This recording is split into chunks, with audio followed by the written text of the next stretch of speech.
ரொம்ப பெருமையா இருக்கு, ரொம்ப சந்தோஷமா இருக்கு. நெற்பயிர்கள்லாம் முளைச்சிருச்சு. இந்த விவசாயிகளோட நிலைமையை பார்க்கும்போது அரசுக்கு வந்து ரொம்ப சந்தோஷமா இருக்கும். என்ன அப்படின்னு பாத்தீங்கன்னா, விவசாயிகளோட நிலைய என்னைக்கு அரசாங்கம் உணர்தோ அன்னைக்குதான் விவசாயம் காக்கப்படும். இத்தனை நெல்மணிகள் முளைத்ததற்கான காரணம் என்ன அப்படின்னு கேட்டீங்கன்னா, சரியா கொள்முதல் பண்ணல, அவங்களுக்கான சரியான கூடாரம் இல்ல.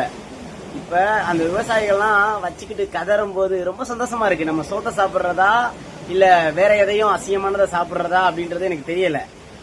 ஏன் அரசாங்கம் ஒரு மதுபானத்துக்கு கொடுக்கிற முன்னுரிமைய விவசாயத்துக்கு கொடுக்கல அப்படின்னு நினைக்கும் போது ரொம்ப பெருமையா இருக்கு, ரொம்ப சந்தோஷமா இருக்கு. நம்ம வந்து சத்தியமா எல்லாரும் குடிப்போம், கூத்தடிப்போம், கும்மாளம் செய்வோம். நிறைய எதுக்கு விளையாட்டுக்கு வந்து முன்னுரிமை கொடுப்போம். மற்றபடி கேளிக்கைக்கு, சினிமாவுக்கு, இசைக்கு, இந்த மாதிரியான நிகழ்ச்சிக்கு முன்னுரிமை எடுத்து அதை நம்ம நடத்துவோம்.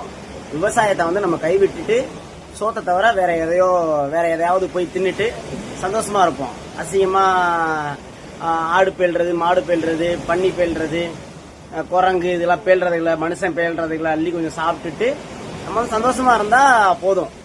ஒவ்வொரு கனமழை எச்சரிக்கை, கனமழைகள் வரணும்னு தெரியும்.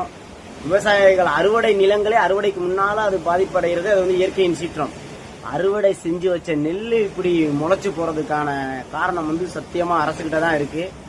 அரசாங்கம் என்னைக்கு விவசாயத்துக்கு முன்னுரிமை கொடுக்குதோ அன்னைக்கு தாண்டா விவசாயிகள்லாம் நாட்டில் வந்து நல்லா இருக்க முடியும், அனைத்து மக்களும் நல்லா இருக்க முடியும்.